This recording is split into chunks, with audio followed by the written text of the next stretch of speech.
It is Tuesday, May 18th, and this is the Hendrick-Hudson School Board of Education meeting. Today is also the day of our school budget vote, as well as school trustee votes for the library budget as well. So if you have not gone out to vote yet, the polls are open until 9 p.m. at Frank G. Lindsay Elementary School. So can I have a motion to open the meeting, please? So moved. Second. All in favor? Aye. Aye. All right, so can I get a motion to approve the consent agenda as stated? So moved. Can I get a second? Second. All in favor? Aye. Does anybody have anything to pull from the consent agenda tonight?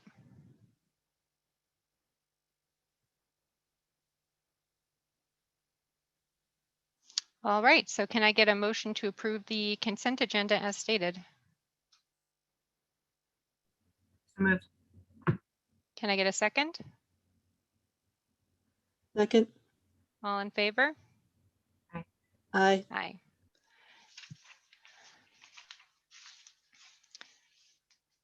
All right, so there were a couple of items removed from the consent agenda. We're going to do those, and then we will do the Pledge of Allegiance, which I neglected at the beginning. I'm not used to doing the meeting without an executive session first, so I apologize. I missed that step. So there were 3 items removed from the consent agenda. They are all donations. The first item is a donation totaling $286 from the Barbara Katzenstein for the Barbara Katzenstein Scholarship Fund. The Office of Special Education received donations in the amount of $286 to be utilized to pay for partial summer camp funding for students with significant handicapping conditions. Thank you very much for that generous donation. Our second donation is for $2,700 for the high school graduating class of 2021. The Hendrick-Hudson High School is the recipient of the following donations for specific graduation awards. There's a Marcia Bailey Scholarship, which is from Robert and Margaret Jandraset for $200, and a Richard Albert Scholarship from the Richard Albert Family Foundation for $2,500. Thank you very much for those wonderful donations and for honoring those people. And third, we have a donation for a Clarinova organ. I honestly don't even know what a Clarinova organ is, but it sounds great. Kevin Golden has donated a Clarinova organ for the music program at the Buchanan Verplank Elementary School. Thank you very much, Kevin. We're a very musical household in my family here, and any musical instrument is always welcome. So thank you for that generous donation. Can I get a motion to approve these 3 donations? So moved. Can I get a second? Second. All in favor? Aye. Aye. Thank you. All right, so before we go on to the superintendent's report, can we please have the Pledge of Allegiance? I pledge allegiance to the flag of the United States of America and to the republic for which it stands, one nation, under God, indivisible, with liberty and justice for all. Thank you very much. That was an excellent rendition. And that brings us to our superintendent's report. Hey, good evening, everyone. A couple topics that we wanted to review and provide updates to the board and community. The first is the American Rescue Plan, funds and requirements. So as the board and the community know, Joe? Yeah. I don't know if it's just me, but I can't really hear you. Is there anybody else having any problems hearing? Yes? Okay. Your audio is pretty low. How's this? Can you hear me now? Much better. All right, sorry. Get some new headphones. Wanted to talk a minute to update the board and the community on all of the various supplemental revenue streams that school districts across the country, particularly in New York State, are receiving in response to some federal action that both President Trump last year and President Biden has signed. So there are 3 pots of money and I'm going to talk about them a little bit and share with the board two important things. One is the deadline to expend them, and the second is what the potential uses are for. And then I'll turn it over to Margaret and Enrique to fill in any of the blanks, because they have been participating in a lot of different regional forums. So we have the CARES Act. The CARES Act is money that must be obligated by September of 22, so about 16 months from now. That has very specific uses. I'm mentioning this because we've had some people in the community say, oh, great, we received extra money. We can use that instead of making potential budget cuts or perhaps the Princeton plan. It's really important to understand that these funds are not general fund revenue sources. They are for specific use that we actually have to seek approval from both the state and the federal government. So the CARES Act includes programs to support mental health services or expand mental health services, expand educational technology, including hardware and software, activities to address learning gaps, specifically for students with disabilities, English language learners, low-income students, or those who are experiencing homelessness or foster care. It also provides an opportunity to develop or expand early childhood programs, as well as maximize for schools that are not fully in person. You can use the funds for maximizing in-person instruction time and remediation. Whether it's reducing class sizes or remediation programs during the school day or after school. Then we have another pot of money, which is the Coronavirus Relief Act. Those dollars need to be split up into two sections and spent by, or I should say obligated by, September of 23 and September of 24. These dollars are also aimed to address learning loss. So if that means increased programs for students to catch up or reduce class size, before and after school programs, as well as money for facilities improvements and PPE to move toward reopening. All right. Now, again, we are a district that is fully open to the extent that parents want to send their children every day.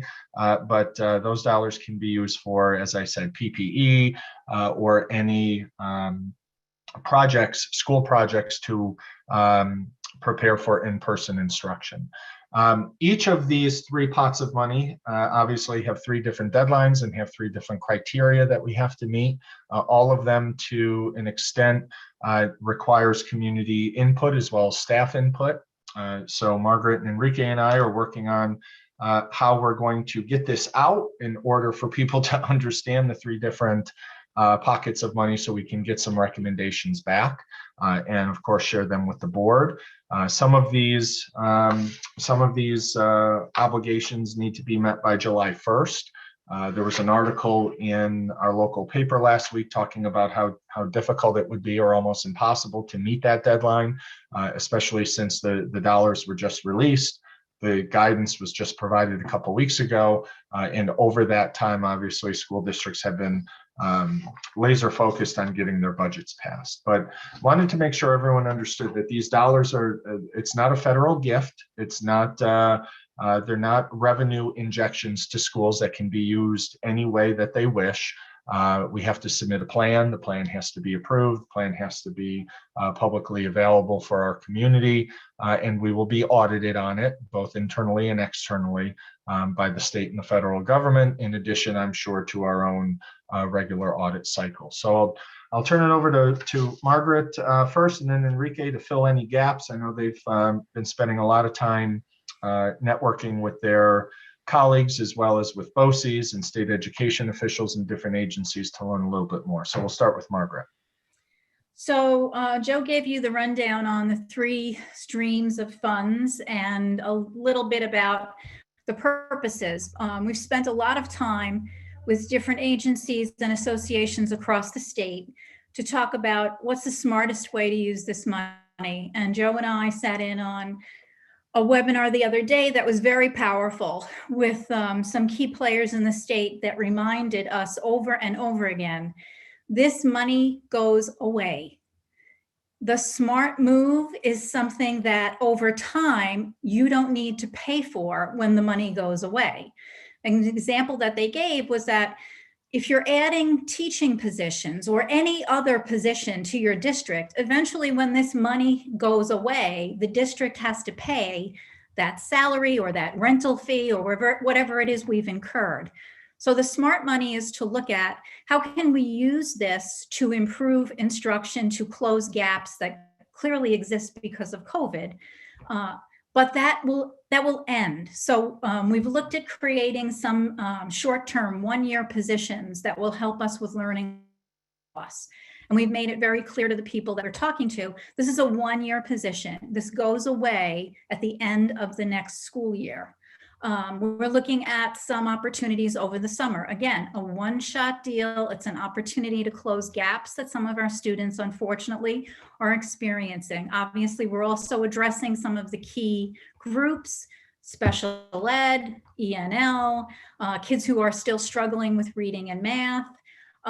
We are also trying, if we can, to change up the focus. And I know I don't want to give this away because the middle school is still developing something, but the middle school is developing a plan, hopefully that will come to fruition for kids in 6th through 8th this summer, a very short-term opportunity for them to come together around a topic that is important and is not necessarily part of the curriculum. So that's a way to engage kids and also get some kids back in the habit of being in school. So we're still trying to plan, tweak, put some finesse around the edges before we share and say, here are the ways in which we're hoping to utilize this money. But the biggest message that some of the big players were trying to get across to superintendents and the staff that they brought to the meeting was, do not create a situation where when the money ends, your school district is now on the hook for the remainder of whatever it is you've done. So we are looking at those opportunities carefully with that in mind. I mean, there's a million things that you might think of that we could spend the money on, but we, as Joe said, there are very narrow categories, and we have to be cautious that we don't leave ourselves with a burden that we did not intend to incur. So I'll let Enrique add on to that. Thank you, Margaret. And actually, Margaret, if you remember, we had this issue about 6-7 years ago with the smart bond a pot of money that we got about $900,000, and we made the right decision to invest most of that money in technology, smart boards, and any other technology. That's what obviously you, Joe, and I, and Laura have been talking about, besides remediation, that this would be an excellent time to invest in technology, because the smart bond happened about 6-7 years ago, and we complement that money with a bond, and it was a bond that we issue for 7 years, because that's how long we believe technology has to be upgraded. So the 7th year is this year. So we're going to need to have a lot of upgrades, and this is the right money for that, given that we won't need to invest money in technology again, in those smart boards and everything, in another 7 years. So that's some of the ideas that Margaret, Laura, Joe, and I have been discussing, and obviously we'll have input from the community. Actually, we need to have input from different sources, stakeholders, in how I will call, invest this money rather than spend this money.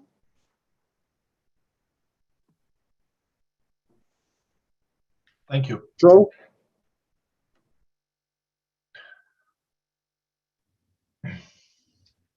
Any questions from anyone on these funds? Ally, go ahead. What's the total pot? Like, how much are we looking at? between the three of them is 1.64. Margaret, you have the exact amount, but I'll say it's about 1.6. And so something like smart boards, were we going to be replacing them anyway this year, like through general funds or? Every year, Laura has a pot of money that she uses as needed. And that pot of money is not small, but it's not that big. It's around $100,000. So she looks at our needs in technology and she decides where the money where should we invest the money. And today we were discussing about it, and she can tell you a little bit better, but she was telling me that each smart board costs between $3,000 and $4,000, depending on the size of the screen. And I don't know, I assume we have about 300 classrooms, and each classroom has a smart board. So you can imagine, multiply 300 times $3,500. That's a big amount of money. The problem with the smart boards that we have now is that they come from a reflector. And every time a bulb goes, it's $500. So the new ones are a completely different technology. It's like a TV rather than a projector. So the original smart boards were $3,000 to $4,000, and every year and a half we need to change the light bulb of the projector, and that's an additional $500. So this time is going to be a one-time investment that will last hopefully for 6-7 years until a new technology comes on board and we'll have to change. Okay, thanks. I was just looking if there would be any money in next year's budget loosened up or freed up from these funds, but it doesn't sound like it's a whole lot of money that had been assigned to technology that would, right? Yeah, again, we assign about 100,000 besides the cycle of each of the schools that, remember, every year we have a lease for $400,000 to $500,000, but that's to buy new Chromebooks and new computers in each of the schools, or to upgrade the system, the Office and Microsoft system. So that's in addition. That's $400,000 to $500,000 that we spend every year, and it's a cycling. So every 6 years, each school gets new computers, new Chromebooks, etc. And 1 year we upgrade the Office, Excel, PowerPoint, Word, and the operating system. So we've been doing that for at least 15 years. Thank you. All 1.64 has to be spent within a year. No, It's in two different groups. There's about 500,000 that has one deadline and 1.1 that has two other deadlines. So, that's part of the fine print why we're going participating in these webinars and working with BOCES and our colleagues to make sure that we that we don't leave money on the table, right? And that we invest at the right time using the right pot of money that we received. But it's basically in two chunks, about $500,000 and 1.1 in another. Right, and the overall strategy is to not increase our long-term expenses, but these will all be one-time expenses. Correct. So That's correct. It really is free money. Okay. Well, yeah. So someone's paying for it somewhere, but yeah, free money to us. Your children in the future. Yeah. Yeah, And this but is- that's correct, Corey. That's the idea. The idea, and for example, 20% of the $1.1 million has to go for remediation. So that's where we're going to invest, like Margaret said, in probably hiring new teachers for 1 year, letting them know this is a 1-year assignment to have smaller class size for remediation. Right. And the rest, it has to be invested in certain categories but we are leaning towards the technology category. I would assume technology and infrastructure, right? If there are things that we need to fix in the schools, can we do that? It has to be related to students. That's the, Okay. so for example, if we need a new system for finance, we cannot use it for that. It has to be student related. So what about something like, could it help fund what we were doing with the sound and light in the auditoriums and maybe do that for the other, maybe do some work on the auditorias that would be student related? Well, I'm not sure, to tell you the truth. They haven't gotten that specific, but so you know, we actually in the next board meeting will ask the board to approve a change order so we can buy the sound and lighting for the high school auditorium. So that part of money has been set aside already. Okay. All right, thank you. Lisa? Yeah, I was part of a NISPA workshop today about this federal money.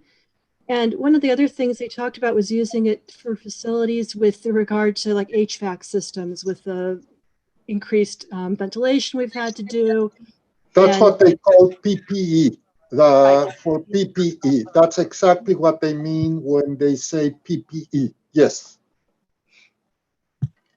So if we have that kind of thing that we've needed to do with our district or that we think we might like to do in the future, that would be a valid use of the money then. Yes. Thank you. And this is different money than the pre-K money, correct? Yes. This is federal money and the pre-K money is state money.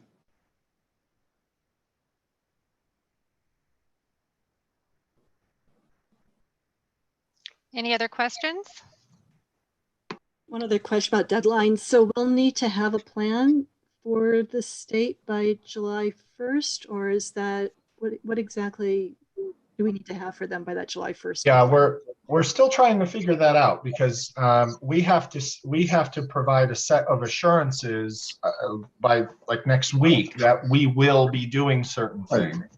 And then basically the month of June is going to be an input session, which would be, in the form of recommendations because,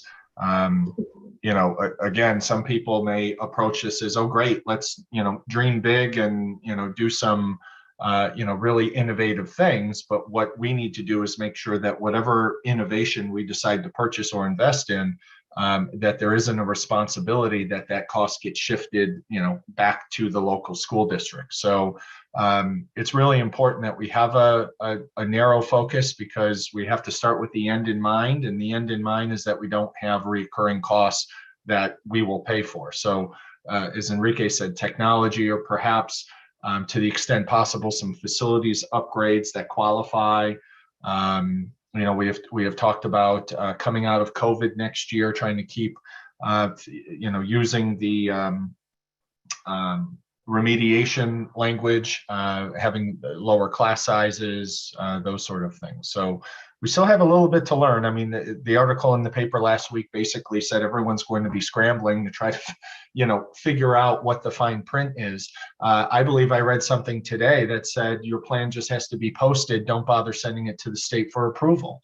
So, can we submit a plan by July 1st and then amend it because things may change? One of those really good ideas that when it comes to implementation, we're scrambling trying to check the box when really the discussion needs to be at the 30,000 foot level.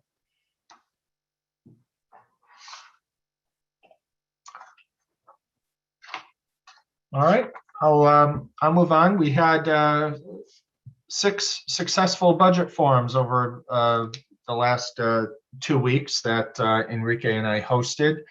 We had only about 15 different people participate. The meetings lasted anywhere between 30 and 70 minutes. 3 of them were recorded and posted online. Those 3 were recorded because those 3 meetings we had more than one person. The other meetings were just very conversational, and we didn't feel it was appropriate to record that. So if you didn't watch them, they're online. We had some really good questions. We had some good discussions. One of the topics that came up that I want to spend a minute to clarify is we talked about different revenue sources. Certainly the pilot is as Entergy goes away and Holtec comes in. We talked about tax increases and what those may look like. And then also Enrique went into excruciating detail on how state aid works. And because of the pilot going away and the enormity of the pilot, our school district in the state's eyes actually gets poorer. We will be receiving more state aid. And he's been reporting on this for years and has showed each of the last number of years our very conservative state aid projections on what we can anticipate over the next number of years. And it's also important just to use this opportunity to let folks know that it takes sometimes 3 years for state aid to catch up with our economic conditions. So while on paper, we are, in the state's eyes, we are poorer because we are, Indian Point pilot has gone away, or the enormity of it, we may not receive those increased state aid payments for a number of years. But that those payments, as conservative as Enrique's projected, and we obviously discussed them with the board and the finance committee, those projections, those state aid projections, are part of our multi-year financial projection. Those are taken into account because one of the conversations we had in the budget forum was, oh my goodness, we're, again, sort of like the CARES Act, we're getting this newfound money, this newfound revenue stream. That means, we don't need to, do certain things financially or tighten the belt or make some adjustments. And wanted to make sure that we use this as an opportunity to say that all of our forward-looking short and long-term projections include an increase in state aid. And Enrique, I don't know if you want to add anything to that. Thank you, Joe. That's exactly correct. As soon as we heard that Indian Point was closing, I contacted Questar, which is the BOCES that basically deals with the state and it's knowledgeable about state aid.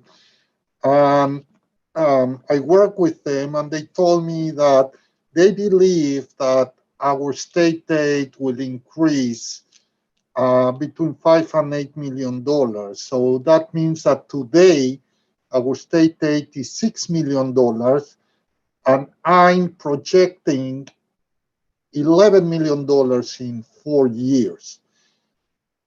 That means that because of that increase from $6 to $11 million, that's part of all my projections that shows that our increases will be between 4 and 5% every year for the next several years.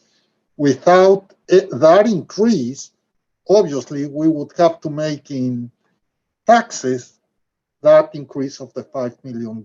So probably there was confusion. It's too many numbers, but I just want to let know everyone that all the state aid that our state aid I'm projecting will grow from $6 million from next year to $11 million in 4 or 5 years.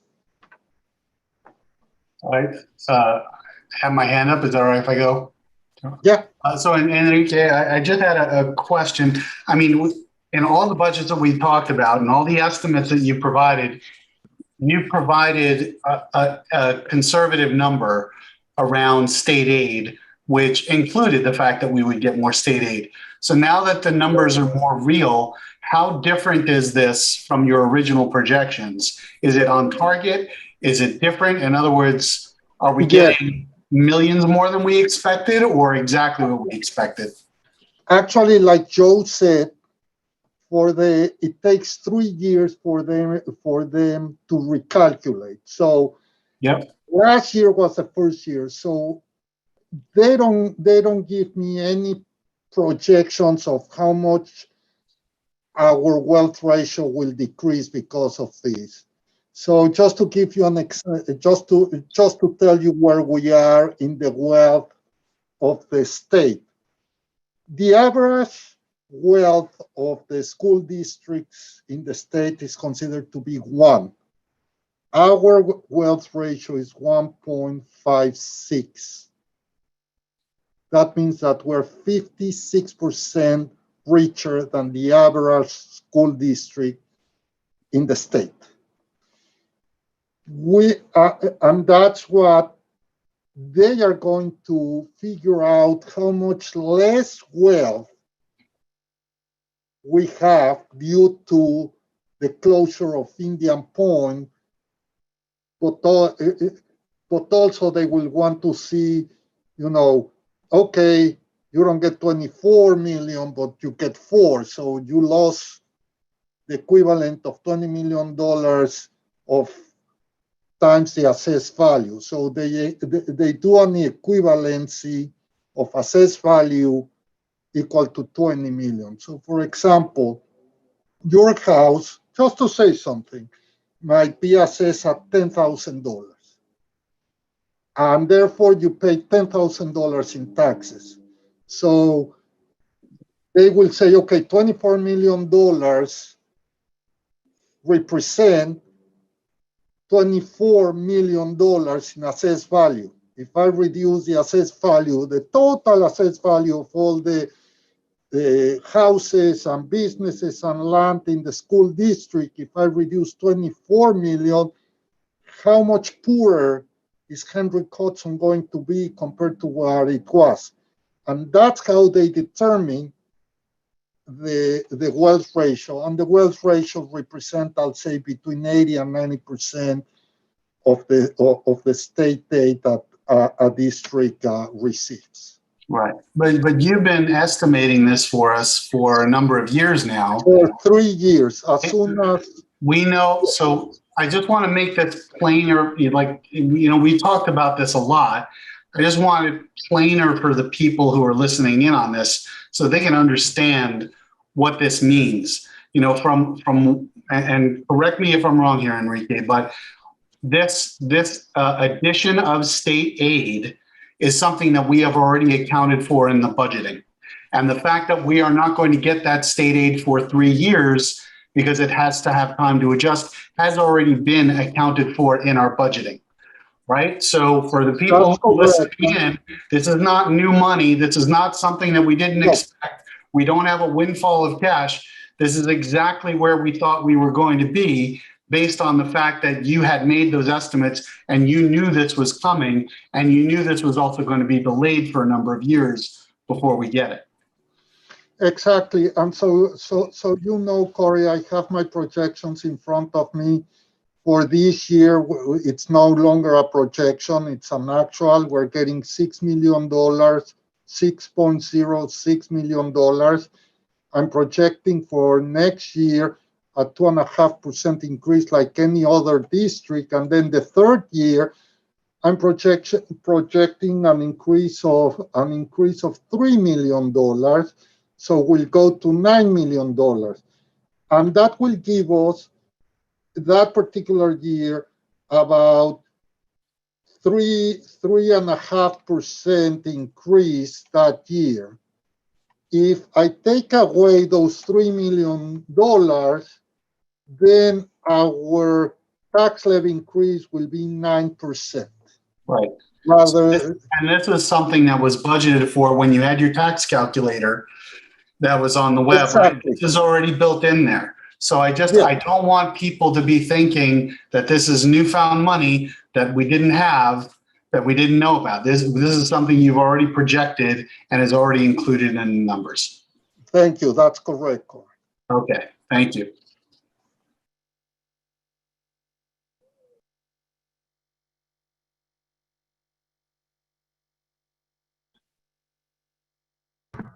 I'm done. Okay. Any other questions? I kind of don't know Okay, what, Enrique, I don't know what question I'm actually supposed to be asking because I'm not on the finance committee.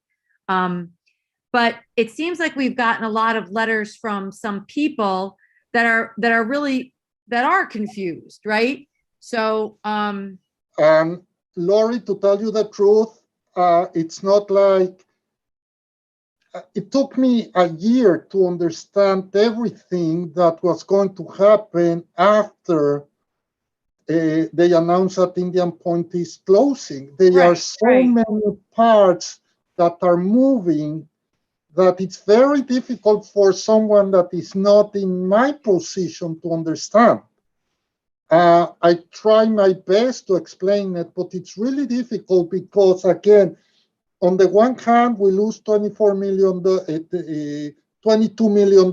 but then we got cessation fund, but cessation fund is not part of it's not even part of the cap, it's not part of anything, it's just like a donation. So we don't even know if the state aid is going to take that money into account. The controller told me we're not taking that money as part of the cap. So don't even include it in your cap. Has nothing to do for me. Is like if someone today donated $500, well, the state is donating you $64 million over a period of time. But I don't know how state aid is going to look at that money. So you're still just projecting the 8 to 10 million for state aid? That's still just a projection? Well, again, I'm projecting it based on what I work with Questar, and Questar told me how much our total assessed value. So again, the most important part of the formula of state aid is the total assessed value of a school district. And that means your assessed value plus the other 3,300 parcels that exist in our school district. And then they have to back out the money that represented $24 million into assessed value and say, wow, now that's going to go away. Therefore, their total assessed value is much lower. But exactly how much lower is like everything, Lori. This is not only numbers and a formula. Are people in state aid sitting and saying, what should this mean, given that it used to be a pilot for 20 years? What's the real assessed value?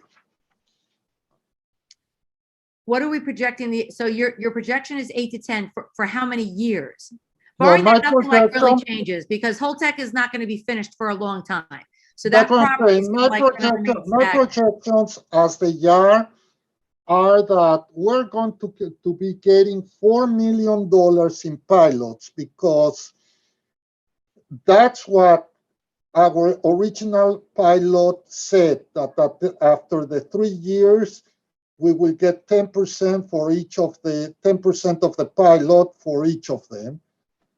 And so my projection always was that we're going to get about 3 million. Sorry, let me see how much let me tell you, I have my projections here. How much of Indian Point? I'm $2.8 million. I'm projecting and then increasing at 2%. Then I was projecting state aid that will increase again. This year for 21-22 is $6 million. Next year, 6.2, only an increase of 2.5%, like any other school district. Then the following year to 9.5 million, because it's only going to take into account one of the two Indian Point pilots, because remember, we have two identical, but from the first one that closed last year. Then the following year, I'm saying $10 million, and then the following year, 10.7. Enrique, can you share what you're looking at by any chance? Greg, can you do that? Enrique, this Maybe we is, can do a more extensive report on this next time so we can get figures together and things like that. This was supposed to be an update. Okay. Does that sound reasonable? So we can get all the details in a combined way? Yes, Bill. You know, and I'm not sure how much more detail we want, because basically to the community and everybody else listening and us participating, we want to know, yes, it's been accounted for, it's in there already. yes.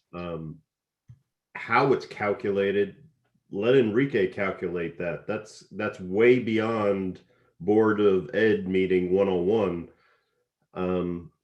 You know, you could lay it out and just show it to us, but I don't think we should be intending to try to get everybody to understand it, is what I'm, getting at. Again, Bill, I agree. This is very complex. This is not very. There's a lot of and moving parts. you've been working with me on this, and it's very complex, and there's a lot of assumptions that we need to try to get correct rightly, and maybe some of them are not going to be right. So maybe instead of getting 9 million, we're going to get 12, but maybe we will get 6. So the state has never been in this situation also where that kind of money goes away in 3 years. So they also will have to take into account that. And again, when I called them, that's what they said. Everything is about assessed value.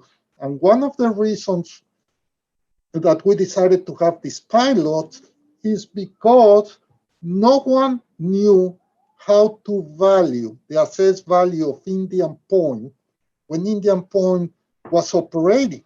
Now that it's not operational, it's even more difficult. So it's going to be a guessing game. And if we, at one point, the board decides that it's more convenient for us to move Indian Point to the tax rolls, it's going to be the town assessor who assesses the land, the non-operating nuclear plant, and for Holtec to decide if that's correct, or go to do a tax surgery and fight with and have a judge decide what's the correct assessed value. So there's many. It's too cumbersome for anyone that has not been involved in this for so many years to understand each of the parts. And all of these projections have been shared with the board and the public. They're on board docs. And the state controller. And the state controller. My concern is if we put out too much information, Lori, these are just projections. And there's, as Enrique is stating, it's a lot of moving parts, a lot of projections. And I'm sure, projections are only that. They're not precise. Some are going to be off one way, some are going to be off the other way, and hopefully the law of averages, it'll work out. But I don't want to put too much detailed information projecting out 5 years when it's just a projection and not everybody understands it's a projection. I think we should keep it very summary and global. Well, I don't want to really be condescending to some of our community people who are handling $600 million budgets and stuff like that. So I think even if it's a projection, where can they find this? Because quite frankly, I'm thinking that we're losing a whole lot less than we thought we were going to be losing. If I'm correct, if that's a projection. No, Joe? No, because again, Lori, we're losing a lot less than before Joe and I went to Albany and got the cessation fund and everything. Right. However, all that is also included here. Again, Here you have two variables, state aid and pilot negotiations starting in 23-24. And pilot negotiations, I mean, I can tell you that just getting the $4 million for next year wasn't simple. I mean, we got a lot less in percentage than the county, the town, and the village. And honestly, they put a gun in our heads. They were like, either you take the $4 million or we're not signing anything. So there was not a lot of negotiation. So I'm hoping that going forward, Holtec will understand. But I don't know anyone at Holtec. I don't know if they are going to be good corporate citizens or not. We'll see. As negotiations move on, we'll update the community. But or when the tax assessor actually goes in and says, whether we're keeping them on the tax roll or going to negotiate a pilot. I mean, that's up to us too, right? So when the tax assessor finally says how much that's going to be worth. And we have consultants, and we hire consultants, and they are working on it, and they still haven't given us, and it might take another year at least to give us a range that they believe a non-operating nuclear plant should be valued. So, but again, unfortunately, we don't have, I cannot go to Google and say, I want to know what happened to the school district W when their nuclear plant was shut down. It doesn't exist. So we are the first ones that are going to be doing that. So there's no way for me to go to someone and say, hey, what did you do? It doesn't exist. I hear you, Enrique. I hear you. I assume, Enrique, this is all discussed in the finance committee, is that right? Yes. Okay. And again, I just want to mention to the board that I share all these projections 2 to 3 years ago with the state controller. And the state controller came out of this saying that they are very reasonable, because also they cannot say, the only thing that they said was they are reasonable, and that's why we give you a clean slate, because they are reasonable. I didn't, and they were not able to say, well, state aid will be more or less. They also don't know. Thank you, Enrique. All right, I think we need to move along because we have some other things to discuss and we have kind of a deadline tonight. Joe, do you want to go to the next item? This is a quick one. May 28th is no school. It's a snow day give back, just to remind everybody. We had a milder winter. We didn't use all of our snow days, and when we don't use all of our snow days, we have to reduce the instructional calendar to comply with contracts. And just before I move on, Lori, you had a question of where you could find the multi-year projections. If you go to board docs and just type in the search bar any different variation of multi-year projections, you'll find the presentations. Last year, this past December, this past January, you'll see those projections with the state aid increases articulated. Those were meetings, public meetings we had. And my last update is around transportation update.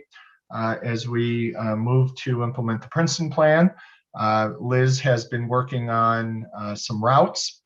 And again, these are not routes that would be in play in September of 22. She's basically taking today's kids and their addresses and their grade distribution, and she's busing them from one side of the district to the other.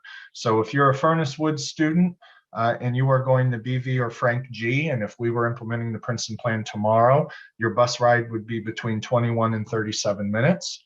And if you were a BV or a Frank G student and you were going to school at Furnace Woods, your bus ride would be between 25 and 35 minutes. Now that is just a pure input into the system and the computer spits it out. That's not how we run our routes. We actually use the routing software to get us maybe about 85, 90% of the way there. And then Liz and her team will go through and move some stops around or have smaller buses transport kids because big buses can't get through certain roads or neighborhoods or cul-de-sacs. But I wanted to report that back because I know we had a lot of people that were nervous that children would be on the bus for 45 or 60 or more than an hour. But the best analysis we can do right now is that if tomorrow we were implementing the Princeton plan, those are the high numbers. All right. So from Furnace Woods to BV Frank G would be 21 to 37. Those would be reduced a little bit. And from BV Frank G over to Furnace Woods, 25 to 35. And again, those would be reduced. We hope that over this summer, we'll be able to get some more specific projections, but it's hard to do that without rolling the students over and without really making a whole manifest of a transportation schedule. But we wanted to report that and let folks know because that was a big consideration and a issue that created a lot of questions and anxiety for parents. So with that, I'll wrap up my report and we can move on. All right, thank you. I think we're going to skip committee reports tonight for expediency. We do not have any presentations and discussions, so that brings us to our audience comment section.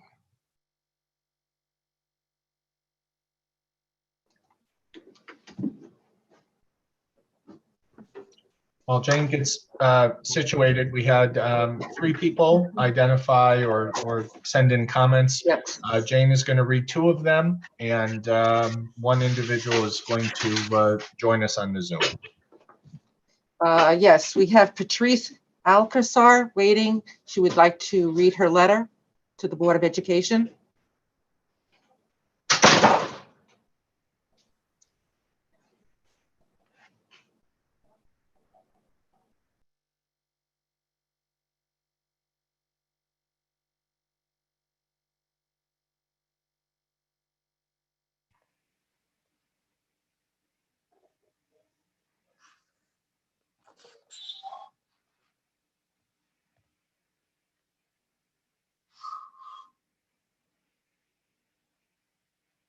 Patrice, are you there? Are you trying to get your video up? Can you hear me? I can hear you now. Are you turning your video on? Oh, yes. Hang on just a moment. Ah, there Yeah. you are. Now I can see All you. I can hear you both. All set up. Whenever you you're very much. ready. Thank you. Thank you for this opportunity to address the board. My name is Patrice Alcacer, and I am a mother of 3 children ages 9 and below, a former elementary school teacher with a master's degree in special education, and I have lived in this district since 2014. I am here tonight to express my concerns regarding our cost analysis study and the information presented upon which our Princeton plan model was decided. According to the cost analysis, the board was presented with multiple options, including status quo, closing a building, and a few variations of the Princeton plan. One of the options presented was 2 K3 primary buildings and 1 4-5 intermediate building. This option was presented with class sizes that closely match our current sizes and with the loss of only 1 teacher or 1 section. Of course, this provides little to no cost savings. At the K1, 2, 3, and 4, 5 model, cost savings will be primarily from increasing class sizes closer to the caps and cutting 6 sections. This was not an apples to apples comparison. It seems obvious to say that in order to fairly consider this option of 2 K3 buildings, we should have been considering it with the same class sizes as the K1, 2, 3, and 4, 5 model. When I calculated how this model would look with the same class sizes, it was very easy to cut 6 sections and stay within the class caps at the same class sizes as the Princeton plan model that was voted in. One of the primary buildings would simply need to be very slightly larger in enrollment to the other, 367 students to 304 students. I've included in my letter to the board an image with the potential breakdown of class numbers and sections to consider in comparison to the numbers provided in the class analysis. As a parent of 3 small children who is very concerned about the many transitions our young children will have changing schools every 2 years, I strongly urge you to reconsider 2 K-3 buildings to alleviate this. It is undisputed that we need to improve the equity in education for our elementary students, and I believe this is a way to do so without putting our children through these unnecessary and damaging transitions. There is no research out there showing better outcomes with transitions every 2 years. Local teachers working with transitions every 2 years consider the frequent transitions to be a weakness of their model. The research and anecdotal evidence from local teachers suggests learning loss associated with each time they are learning a new building. In addition, children will not be able to make meaningful friendships because in a cohort of 150 to 170 students, they will rarely have repeat classes with the same peers, class to class. We can easily fix both our equity problem and our cost savings problem with 2 K-3 buildings and a 4-5. In conclusion, I feel the entire community could get behind this option as a solution to address the needs while mitigating the damaging effects of too many transitions. I beg you to reconsider your decision in light of this new information. Please unite our divided community. Thank you. Thank you very much, Ms. Alcacer. We'll have a look at your analysis. Thank you. Thank you, Patrice.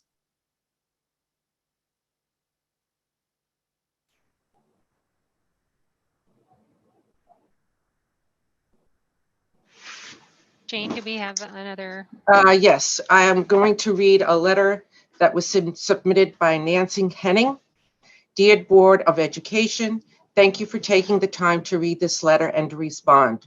Today, I was grateful to be able to go to Frank G. Lindsay and vote to support our school district's budget. I voted to support the education I want for our children in this community. I voted for the future of our children. I attended yesterday's budget forum and learned a lot of great information about the inner workings of district budgets and funding. I certainly do not envy the difficult job Enrique undertakes. However, I was very surprised to learn how significantly our state aid will increase in the coming years due to the closure of Indian Point. The Princeton Plan budget discussions around Indian Point focused on the $25 million in lost revenue, but did not highlight the significant increases in state aid that the district will receive. Based on yesterday's discussion, we expect to receive $8 to $10 million annually, plus our aid for capital expenditures will increase from 10% to 40%. The Princeton Plan budget projections only accounted for roughly $4 to $5 million in state aid increases. $3 to $5 million in revenue were omitted from this calculation presented to justify savings $2 million. Quite frankly, these numbers should be critically reviewed, and the decision to change district elementary school policy in brackets and cut 15 jobs to save $2 million should be revisited. This decision was made as needed cost-saving measure with inaccurate financial data supporting it. The community has been complaining about the lack of transparency from the district, and this is actually the type of thing we are talking about. I fully understand being fiscally conservative in calculations to hedge against the unknown. However, in quotes, conservative calculations would be rounding down 20%, rounding down 50% feels deceptive. I'll echo a point I made in my first letter to the board. If we as a district are looking to solve academic or equity issues, we should engage consultants to assess the best, capital letters, recommendations to solve those issues. We should not pretend the answer to those issues is a change recommended at a cost-saving measure. We all want the best possible future for our school district, and we should continue to actively seek the best. Thank you for your time, Nancy. Thank you, Ms. Henning. I think we had a fairly extensive discussion about these topics. I suspect spurred on by that very budget hearing earlier. So hopefully many of your questions were already answered. And I have one more letter, Carol. Okay, this comes for Jennifer Martino. Dear board members, in a recent budget forum, I learned that the district will now receive additional state aid that is well above previous budget projections.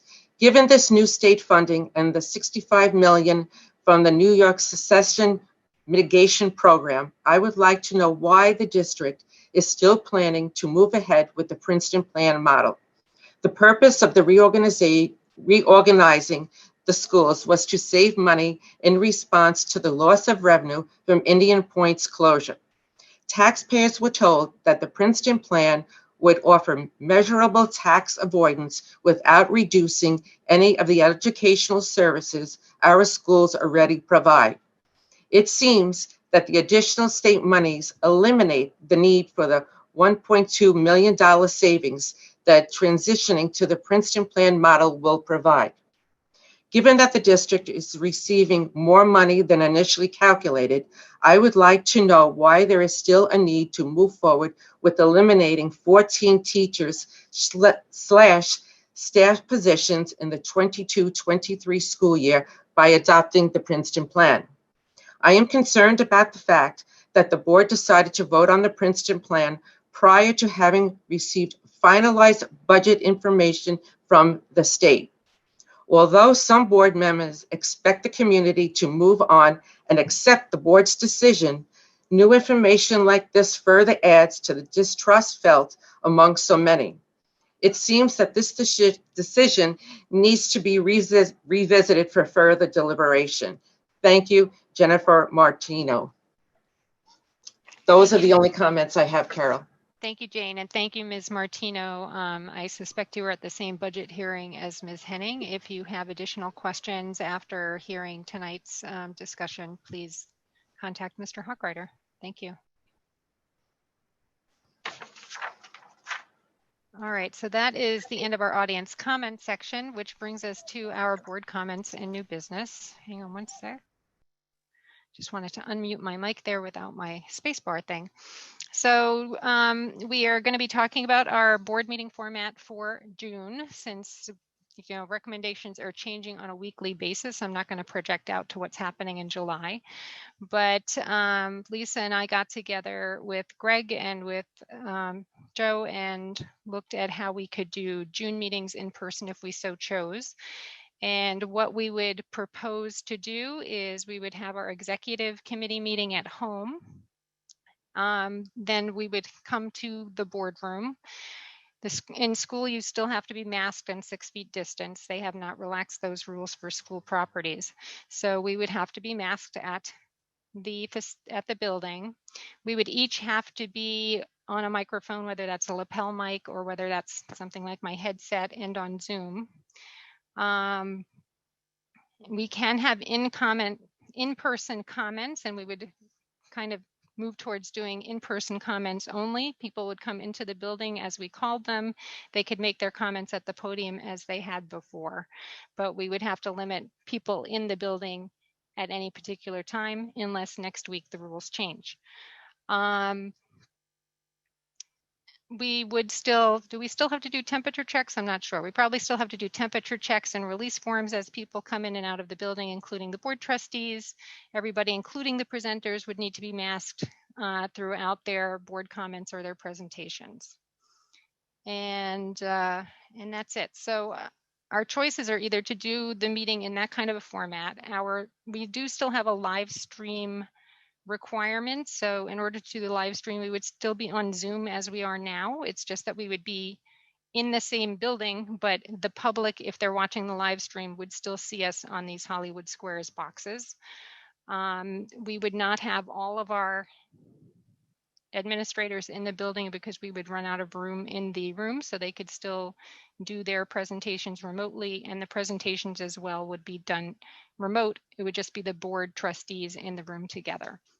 So our choices tonight are to either do that or to remain virtual as we have been until more of the restrictions are relaxed and we can actually be all in the same room together without masks and projecting as we were before. So this is just for the 2 June meetings, June 2nd and June 16th.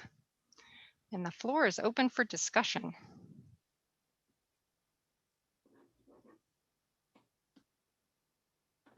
Could we consider an alternate location like the library where they might have different masking rules for vaccinated adults? You mean like the public library, not Yeah. the school? No, I the don't public think it's going to be possible to coordinate that in such a short amount of time. We would have to move our presentation materials over there. We don't have a projection screen, although we could still put it on the Zoom thing. It's adding one more complication, and it took us 90 minutes of trying to figure out with the echoing and muting and unmuting, even to do it together in the boardroom.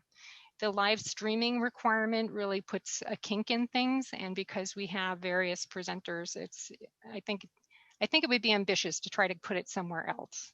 Okay, I'm just trying to brainstorm. Thank you. Yeah.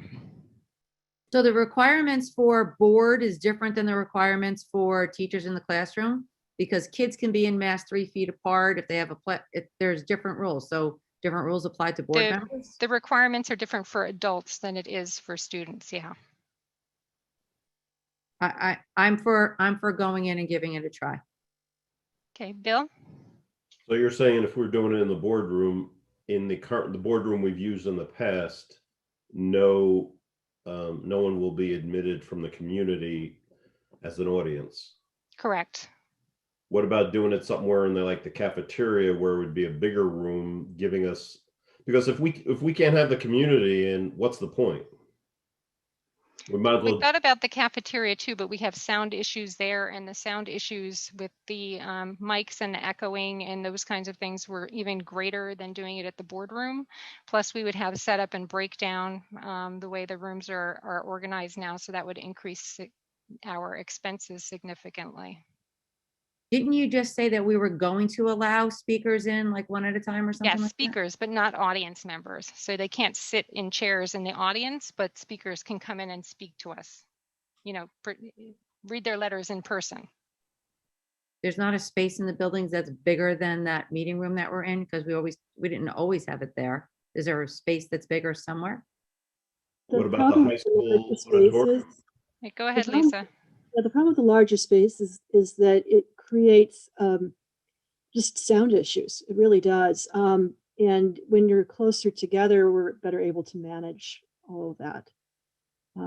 It was kind of crazy when Carol and I were there within the space of our 90 minutes of trying to figure this out. We had the loud shrieking, echoing going on, and we had it. And I think we also would need to make sure that we had a little practice rehearse session for each of us to go in and make sure that our computers are set up properly. That was something I discovered, is you can't just go in with the way you've been using your computer. You have to do things with your microphone and make sure that you're, it is, I think we need to do some practice session. Right. In the larger spaces also, you need to remember, we do need a smart board there. We need the proper equipment because we're going to have the live streaming. So we still have to use Zoom for the live streaming. Go ahead, Bill. I would think the high school auditorium should be able to handle sound issues. And I don't know, and to Lisa's concern, I don't think us as individual board members should have to be worrying about the technology behind us sitting at a meeting. I think the school district should be coordinating that, having it so we sit down at a computer, not our own, and it's ready to go. Because if we're all going to have our own technology there, that is not going to be a very functional situation. That's going to take a long time to get it set up and not appropriate or fair to anybody. Whereas if you have the school district do it, they set up 7 computers or 10 computers all the same, and they know what they're doing. Yeah, Bill, I don't think the issue is whose technology, who is using what technology. It's just the use of technology in that confined space. What about the auditorium? I mean, it's designed to be good for sound. The high school auditorium. Yeah, the sound is not the sound issue. Isn't the acoustics in the room. It's the mic headset issue with everyone on their laptop and making sure there's no echo those sort of sound issues, not not necessarily the acoustics of the space. 'Cause we used to have that type of so issue when we had the meetings at the high school library. We all used to have to turn our mics on and off in the old days. Right, but we weren't live streaming then, so that's where the big difference comes in. We thought the same thing. So we can't just have a projector on us. So we used to just have the No, but we're projector used and to then it would turning be on and off. posted later. We're used to turning our mics on and off from that. I don't know. I mean, Greg can If we turn our can't have mics the on and off. audience in, it seems like why bother? Bill, the problem with the high school auditorium also is, like I said, we are in the midst of starting to change the lights and the sound that I said that we were bringing a change order to the board. So I'm not telling you there's construction, there's no construction, but there's going to be sound and lights and some work is going to be done in the high school auditorium. That doesn't mean that we cannot do it in the middle school auditorium, but the one that we definitely cannot use is the high school auditorium because we're going to be working with the sound and lights. But remember, if we're in any of the school buildings, we have the security concerns, which was the reason that we moved out of the school buildings to begin with. And B, we have increased cleaning and maintenance and increased cost due to that. So I think if we're going to do June and we try it, we should try it in the district office and see how it goes. And we can reassess as the meetings go along. So how are we all going to fit in the district office? And are we all going to have laptops provided by the district to do Zoom? All of the board trustees and Joe and Greg fit in the district office, yes. And if you want them to provide you a laptop, then yes. I still don't see the benefit. I mean, it just seems like such a huge effort where we don't get any incremental benefit by doing it. Like, how is this better for the public and better for us? It's going to look same to the public with the exception of the occasional speaker will do it live, as opposed to, I think we should continue what we did tonight to have like that.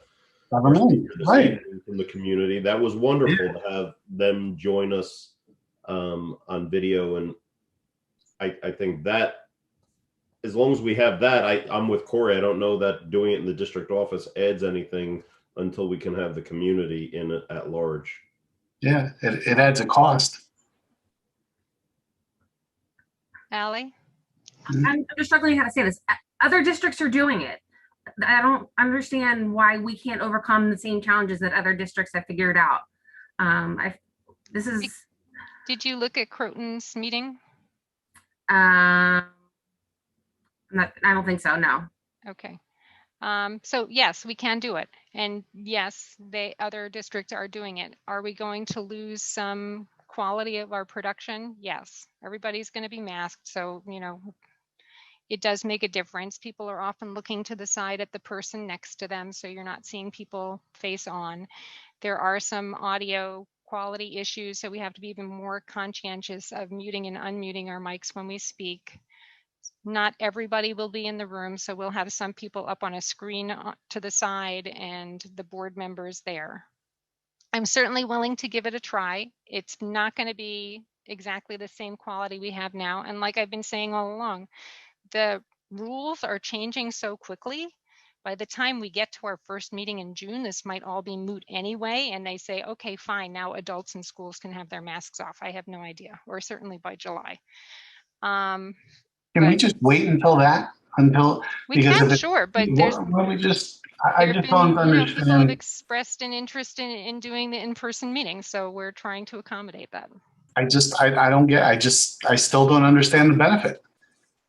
We're gonna go through this huge logistic effort and huge technological effort to essentially get the same thing that we have right now.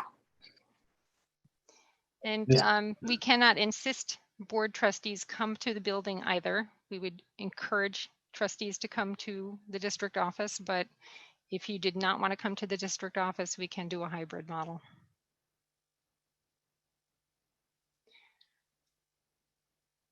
So why don't I find out who is in favor of giving this a try? All in favor of giving the in the district office meeting a try? Raise your hands.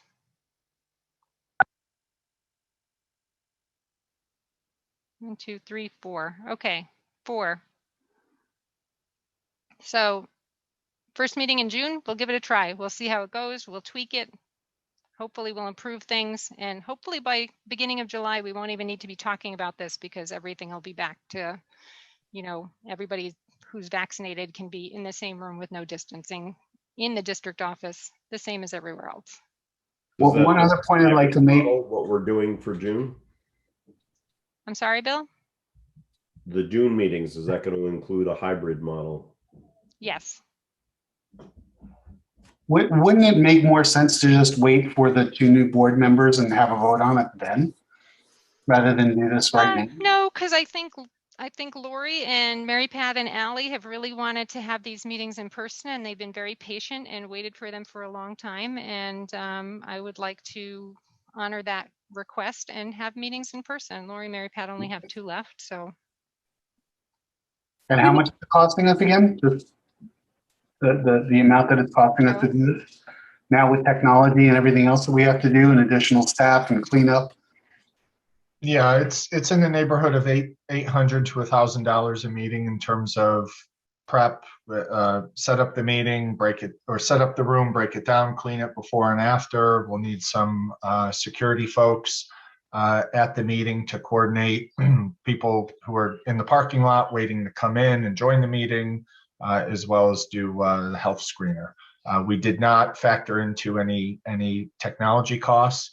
We'll have to see if we have 8 or 9 Chromebooks laying around and loaded up with Zoom. And what about Greg and getting help? That Greg cost can is, be- yeah, the cost does not include any more of Greg. Just staff overtime. I just don't know how Greg's going to do that all by himself. That's a lot of logistic work, coordinating a meeting technically. It just sounds like it's an underestimate. It's a work in progress. If anything, we go and we try it and we discuss again, we get feedback from the community, and maybe we change something going forward, or maybe we realize that this was our best effort and it doesn't work, but we have to try. No, I get it. It's just going to be expensive. I just don't want to shortchange on how much this is going to cost us. Well, Corey, at some point we're going to have to transition to something in person at some point. So there's going to be bumps that have to be overcome at some point. And if this is the process of, as long as we have a hybrid model, this could be the bumpy process of beginning the transition back to normalcy. Yeah, no, I get it. I just think that we should wait. And I mean, I would think that restrictions being lifted are imminent. Wouldn't we just want to wait until that's done so we can do this right versus doing this kind of, under the guise of, there's so many restrictions that we have to accommodate right now? But there's no guarantee that they will change by next week or by July. We're hoping that they change, but we might still be doing this in September. We don't know. Right. At least if we try it out, when the new board trustees are on and we have a vote in July, they have an informed decision on what it looks like both ways. Okay. The issue really comes down to the requirement to live stream the meeting, right? We have never had to live stream a meeting until we were remote. So that's what creates the wrinkle in terms of the technology, the production value, all of the setup. I don't know. I don't know if the governor's going to say, okay, no more remote meetings, no more restrictions in terms of in-person attendance, and then our meetings will be, whoever wants to participate will have to physically come to wherever we're meeting to participate, and they'll watch the meeting when it's produced 24 or 48 hours later. The hiccup here is the live streaming. Yeah, I would hate for us to go back to what we used to have, because I think this gives the public so much more exposure and transparency to what we do and talk about versus what we had in those old YouTube videos. It's clearer, you can see everybody, you can hear everybody, you can attend either live or when you want to. I think it's, hopefully we'll keep that going. And you can see Yeah, the I think- presented material so much more easily. Oh, yeah. I think the live streaming is a large value, Joe, and I'd love to see that continue, even if it's not a requirement. Yep. Post-COVID. Obviously, we're pulling it off now, but this hybrid situation could be a scenario that helps us get to that point when we do go to a new norm after COVID. Yeah, I mean, I'd encourage folks, as Carol said, to look at the one of the recent Croton videos, because everyone has their workstation in front of them, but many of them are in person, so they're spending a lot of their time with their head turned and watching, the presentation off to the side or talking with a board member off to the side. So as a viewer, you may feel you're not getting the interaction because they're talking to each other in front of you rather than, talking with you through the camera. But Right, and it's going to take some practice. There have been numerous occasions where people forget to unmute, and they're in the same room, so the other board member can hear them, but then the people that are watching the live stream can't hear. So it's going to take some practice. So we may as well try it out and start getting some practice. Go ahead, Bill. Does NISBA have any board training for presentation in the COVID scenario for board members at board meetings? I'm serious. I mean, No. From what you're saying, there's technological issues, and a lot of it is, well, you need to know how to be able to broadcast. So maybe that should be part of the training to the board members. There were some roundtables a couple of months ago on how are you doing your board meetings, what's working, what's not working. Lisa, myself, I think Alex, you attended a couple of those too. Yeah, so there have been roundtables where we've kind of been shooting ideas off of each other, but not really a NISBA presentation. I think NISBA is hoping that we won't be doing COVID presentations for very much longer, so that's not part of the board training. And will all board members who are attending in the district office be on video? Yes. Yeah, they'll be in a square like this, just with a mask rather than without a mask.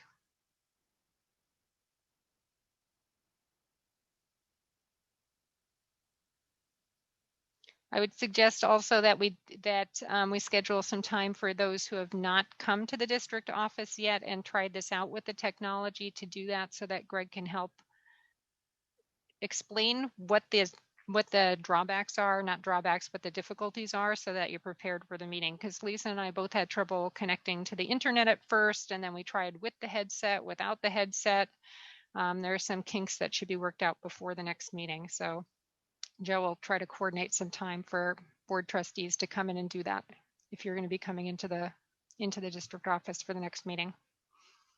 Okay. All right, so that brings us to the end of our meeting. Oh, sorry, Lisa, last minute comment. Yeah, no, just that I think it's really important that you don't try to show up to 5 minutes before the meeting begins without having tried these things out first. So please, if you are going to be in person, please come and do that training. All right, that brings us to the end of our meeting. Thank you very much for everybody participating tonight. There's another half hour where the polls are open, so if you have not voted, please do so. And our next meeting will be June 3rd. Some of us will be in the boardroom and some might not. Can I have a motion to close the meeting, please? So moved. Can I get a second? I guess we want to stay The tonight. next board meeting is June 2nd, not June 3rd, Oh, correct? I'm sorry, June 2nd? I even looked at my calendar before. It's the Wednesday, June 2nd. June 2nd. Thank you. I had to unmute. I'm sorry. I wanted to clarify it, and then I had to unmute. All right, so we had a first and a second to close the meeting. All in favor? Aye. Have a good evening, and we will see you in June.